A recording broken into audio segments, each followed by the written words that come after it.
One of the best parts of making these videos is that I get to go back and revisit games that I used to play years ago.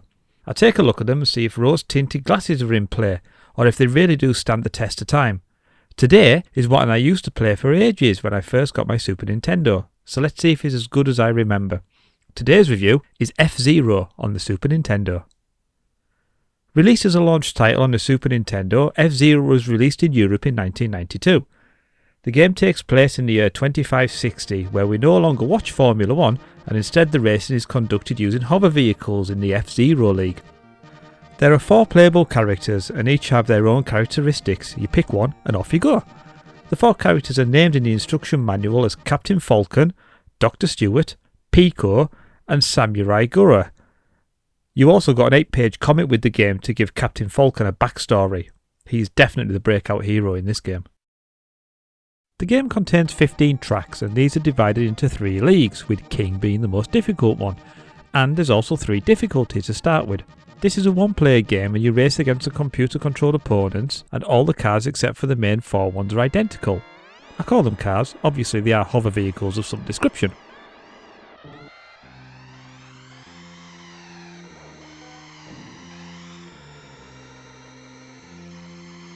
The race starts and it is your objective to complete the 5 levels in a higher position as possible.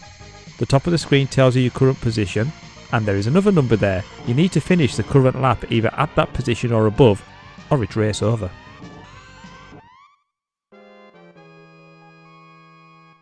You can also see there you've got a power gauge. This decreases as you bash into the edges of the track, or other cars, or even mines that are placed on the track.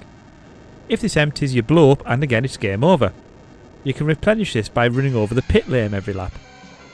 There are various obstacles, mines and rough terrain that slows you down, as well as ramps that if you don't hit them just right, you fly off the screen. And there's no respawns here, it's straight to game over, you lose a life and you can choose to continue or end the game. You do start off with 2 lives and you can gain extra lives every 10,000 points. You gain a super boost at the beginning of every lap and this gives you a speed boost.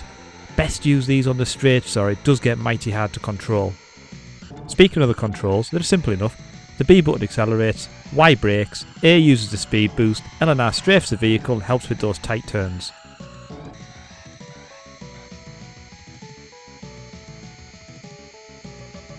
Well, as you can tell, there's no turtles or mushrooms to give you a boost. This is a pure out and out racing game. The music's fantastic and memorable and the game is fast and slick. However, there's not much here to do once you've seen all the tracks. There's no bonus tracks, there's no leagues, there's no competition. The only extra thing is a harder difficulty level once you've completed the King level. There's only a 1-player game which doesn't help the longevity of it. It's a very basic racing game once you've looked past the graphics and sounds.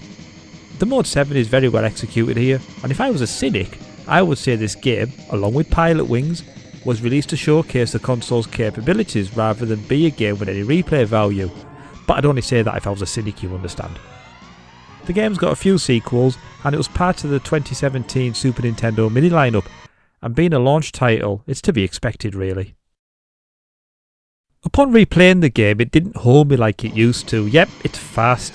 Yep, it's one of those games that you should all play, but personally I think purely for nostalgic reasons.